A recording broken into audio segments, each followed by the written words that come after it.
Good morning, September 29th today.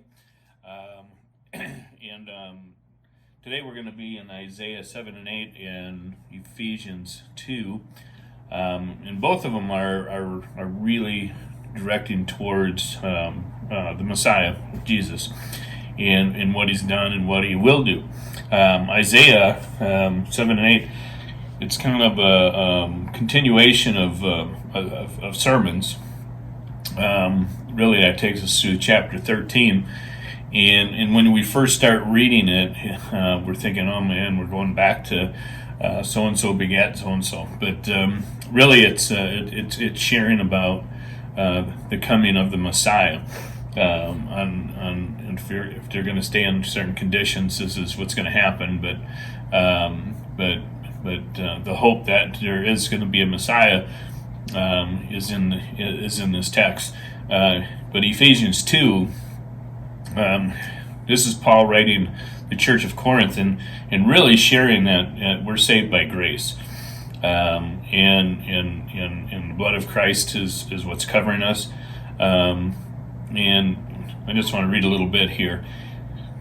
Matter of fact, starting with verse 1. And you made alive who were dead in trespasses and sins, in which you once walked according to the course of this world, according to the price of the power of the air, the spirit who now works in the sons of disobedience, among whom all we all once conducted ourselves in the lusts of our flesh, fully fulfilling the desires of the flesh and the mind, and were by nature children of wrath, just as the others. And really that's what Isaiah is talking about back then, and in the hope of Christ. And here it is coming to fruition.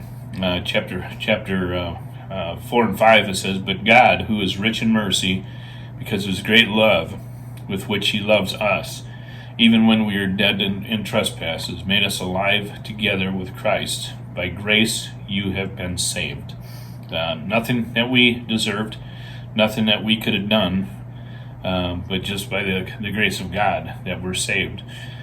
For though him we both have access by one Spirit to the Father. Therefore you are no longer strangers and foreigners, but fellow citizens with the saints and members of the household of God, having been built on the foundation of the apostles and prophets, Jesus Christ himself being the chief cornerstone, and who in the whole building being fitted together grows into a holy temple in the Lord.